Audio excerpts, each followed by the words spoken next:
अस्सलामुअलैकुम। आज की वीडियो में मैं आपको साल भर के लिए स्ट्रॉबेरीज़ को स्टोर करना सिखाऊंगी, जिससे आप साल भर के लिए आइसक्रीम, डेजर्ट्स, केक, स्मूदीज़ बना सकते हैं। अगर मेरे चैनल पे आप नए हैं तो मेरे चैनल गुलज़ादीज़ कुकिंग को सब्सक्राइब करें और बेल आइकन दबाएं ताकि मेरी हर नई वीडियो का नोटिफिकेशन आपको सबसे पहले मिले।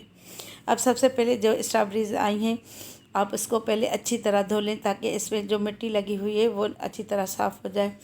फिर आप इसमें से जो ख़राब हैं वो चुन के निकाल लें, क्योंकि ये घर में आते आते भी वज़न से ख़राब हो जाती हैं। फिर आप इन पे के ऊपर अच्छी तरह देखें, अगर कहीं से नरम हो गई हो तो ये टुकड़ा इसका काट लें, क्योंकि अपने वज़न से ये या फिर आते आते भी ख़राब हो जाती हैं। सारी इसमें से चुन लें, फिर एक मरतबा दोबारा धो लें। अब इसको ब्लेंडिंग जग में या हैंडी मिक्सर से इस तरह बीट करें। इसमें एक पत्ता आ गया था, मैंने वो निकाला। अब इसको अच्छी तरह बीट कर लें और इसकी प्यूरी बना लें।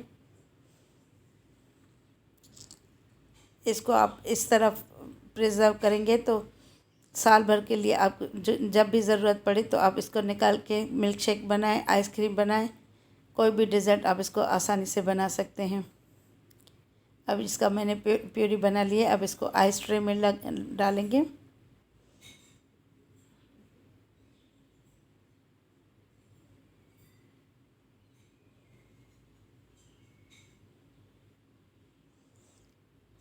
ये 1 साल तक आप इसको यूज़ कर सकते हैं, ये ख़राब नहीं होंगी। इसको आप टेप करके फिर ढक्कन लगा के और इसको फ्रीज़ करें। अब ये देखिए ये जम चुकी है। अब इसको निकाल के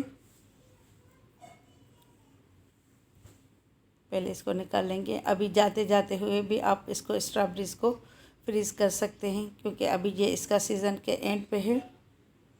अब इसको ज़िप लॉक बैग में डालेंगे।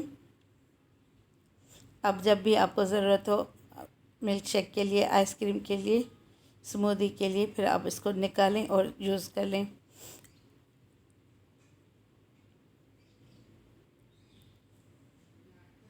इससे आप छोटे क्यूब्स भी बना सकते हैं। अगर बड़ी हैं तो आप 2 डालें एक गिलास में। ये देखें, आप इसके छोटे छोटे बैग्स भी बना सकते हैं। अब इसको ये एक ज़्यादा ही मैं निकाल लेती हूँ। अब इसको ज़िप लॉक बैग में भर के फिर आप फ्रीज़र में डाल लें। अगर मेरी रेसिपी आपको पसंद आई, वीडियो पसंद आए तो मेरी वीडियो को लाइक कीजिएगा और कमेंट करके ज़रूर बताइएगा। अब इंशाल्लाह ताला नेक्स्ट वीडियो के साथ हाज़िर होंगी। तब तक के लिए अल्लाह।